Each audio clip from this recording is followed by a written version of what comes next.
Halo, apa kabar semua? Selamat datang kembali di Techmaster ID dengan gue Taufik. Dan gak usah tanya kenapa gue balik lagi ke rumah ini. Ceritanya sangat amat panjang, jadi di video kali ini gue bukan cuma mau jelasin kenapa gue bisa kembali ke sini atau balik ke Jember ya. Dan mungkin buat kalian yang mau nanya, gimana kelanjutan episode vlog atau tech story yang gue yang merantau di Jakarta? Apakah masih lanjut? Ya, masih lanjut, gue jawab aja masih lanjut. Cuman ya agak spesifik lagi, gak kayak nyeritain gue pas ngerantau di Jakarta doang, karena di sini gue udah balik dan mungkin bakal diisi kayak keseharian gue aja gitu. Dan mungkin kalian bakal nanya lagi, apakah gue bakal balik lagi ke Jakarta? Ya bisa gue jawab, dipastikan kemungkinan bisa.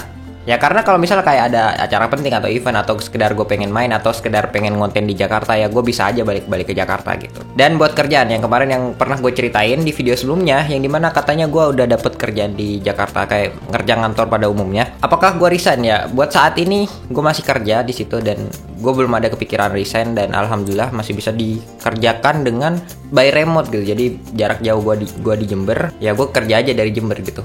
Kerja kayak gini depan komputer, depan laptop. Karena di situ gue posisinya sebagai marketing communication, yang dimana gue ada hasilnya aja. Intinya setiap harinya atau di jam-jam kerja setidaknya gue melakukan beberapa part pekerjaan dan ada hasilnya emang ya. Kan gue udah pernah bilang yang pas gue masih di Jakarta, gue jalanin dulu apa yang ada, dan sekarang ya gue juga gak bakal mikir kenapa gue bisa balik ke Jember gitu. Ya tahu-tahu udah di Jember. Jadi ceritanya sebenarnya panjang sih. Misal kenapa gue bisa balik lagi ke Jember, dan gue gak bisa jelasin secara detail karena ini masalah personal dan ya problem lah, cukup gue aja yang tahu. Jadi intinya gue balik ke sini karena ada suatu problem, dan kenapa gue memutuskan untuk stay di sini karena problem tersebut. Dan sekalian ya udah, gue juga udah merasa puas di Jakarta, setidaknya gue bisa bertahan beberapa bulan di sana. Udah cukup memuaskan hasrat penasaran gue gimana caranya bertahan hidup di Jakarta, dan alhamdulillah ternyata gue bisa atau mampu bertahan hidup beberapa bulan di Jakarta. Apakah gue tidak betah di Jakarta? Kalau misal bisa dibilang, gue sangat amat betah di Jakarta. Serius men, sumpah gue sangat amat betah di Jakarta. Yang pernah gue ceritain di video sebelumnya, kenapa gue betah di Jakarta ya pertama karena networking, circle, teman. Itu yang bikin gue betah di Jakarta, karena emang di sana kayak gue ngerasa lebih alive gitu ya. Ya alhamdulillah gue masih dapet teman-teman yang baik menurut gue, dan bener-bener teman-teman yang care, teman-teman yang emang literally gue bisa bilang beneran temen daripada teman-teman yang datang pas ada butuhnya doang. Dan menurut gua circle pertemanan yang ada di Jakarta cukup amat berbeda dengan yang ada di Jember sama yang di daerah yang sebelumnya gua tempatin, karena di sana gua merasa didewasakan oleh pertemanan dan banyak hal yang bisa gua dapat dari pertemanan tersebut. Mindset, pola pikir orang, cara pandang mereka pun beda-beda. Jadi gue bisa explore dan gue sedikit bisa membuka pandangan dan wawasan gue tentang mereka-mereka ini. Jadi gue bisa dapat banyak ilmu dari sana, serius. Kayak misal soal kehidupan, finance, kayak soal perkontenan, soal industri kreatif segala macam. Sangat amat membantu gue kelak gue di dunia pekerjaan atau gue di masyarakat. Gue ngerasa kayak beneran didewasakan dari hal-hal tersebut. Gue ngomong gini bukan karena biar gue dikira kalau misalnya teman gue nonton video ini kayak, wah Taufik sengaja nih baik-baikin gue, ada maunya. Bukan, serius, bukan. Sebenarnya di sana itu akses apapun mudah. Kayak kita tinggal mau tempat hiburan, tempat konten, atau tempat yang biasa kita bisa cari buat spot-spot yang bagus buat ngonten, di sana banyak banget. Dan sebenarnya apakah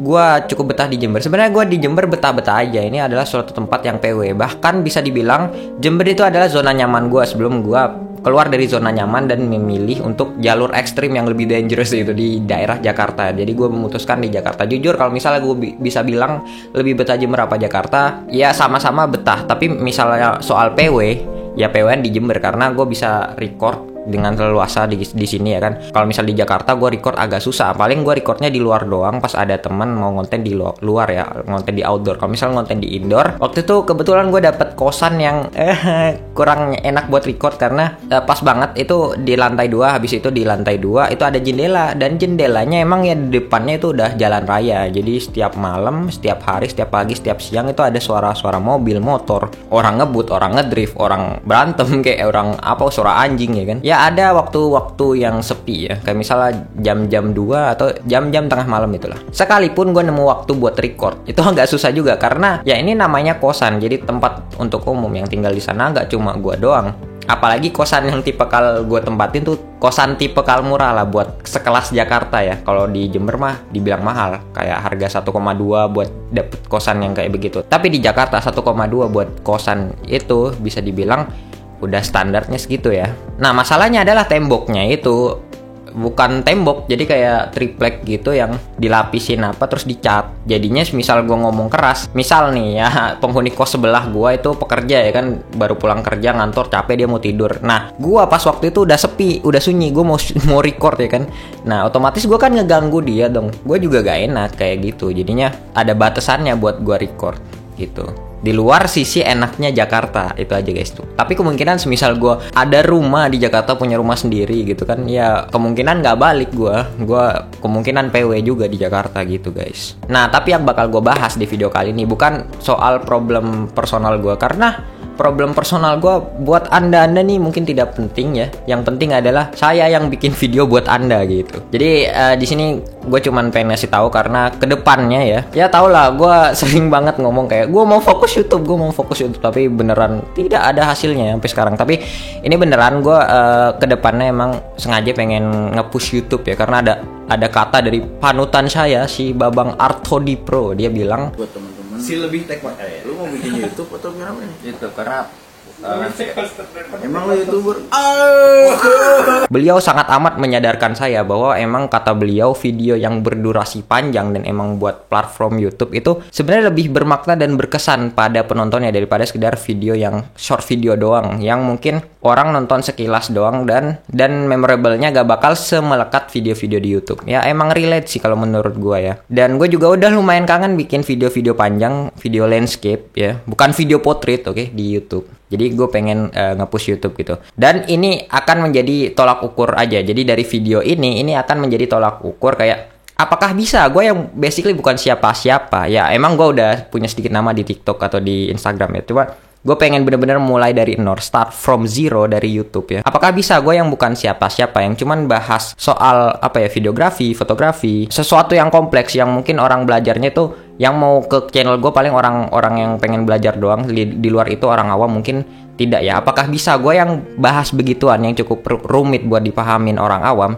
apakah bisa berkembang di YouTube? Nah dari video ini lu bisa lihat ke video-video gue berikutnya sampai ke akhir tahun nanti apa aja perkembangan yang bisa gue kembangkan dari channel YouTube gue. Nah jadi start sekarang tuh YouTube gue ada 7.000 subscriber ya, 7.000 subscriber, 7.000-an lah, 7.000 subscriber anggap ya. Dan views yang rata-rata masih paling banyak kayak 1.000, terus beberapa ratus lah. Dan apakah bisa gue kayak setiap minggu tuh, walaupun nggak setiap hari gue upload ya karena waktu gue juga terbatas, kayak misalnya gue rutin upload lah, konsisten dengan needs yang seperti itu ya, mungkin bakal ada konten lain kayak misalnya keseharian gue mungkin, tapi ya porsinya gak bakal sebanyak yang ini. Jadi gue niatnya emang pengen kayak dulu gue ngerasa awal-awal 2020 itu kayak jiwa-jiwa konten gue berkembang pesat. Kayak misalnya gue bikin video tuh bener-bener semangat, padahal posisinya di situ gue belum punya nama. Sekarang pas gue udah punya sedikit nama di TikTok karena udah keasikan bikin video, short video di TikTok, Instagram Reels. Jadi sekarang tuh gue bikin video talking head ngomong gini doang di YouTube itu males. Padahal gue dulu itu dengan keterbatasan alat bikin suatu video yang menurut gue itu emang udah oke ya kan dari segi visual dan audio, dengan waktu yang singkat dan bener-bener gue begadang gak tidur emang ngejar sinyal waktu itu gue bisa loh. Kenapa sekarang gue malah malas-malasan gitu? Jadi video pertama ini akan menjadi tolak ukur gue buat kedepannya channel ini growth-nya gimana. Nah jadi lo bisa tahu growth-nya channel ini dari achievement apa yang gue dapat di akhir tahun 2022 nantinya. Nah ibarat gue dijadikan kayak ngetes aja algoritma YouTube apakah masih berfungsi atau masih beneran friendly gitu ke creator yang kayak gue gitu loh. Oke, mungkin segitu aja untuk video yang bakal gue sampaikan. Terima kasih buat kalian yang udah nonton video ini, dan terima kasih buat kalian yang masih nemenin gue dari gue masih ngonten di YouTube sebelum gue punya nama di TikTok dan Instagram. Gue sangat amat respect sama kalian yang sampai sekarang masih nontonin video gue. Oke, gue pamit, see you next time, and seperti biasa, salam master.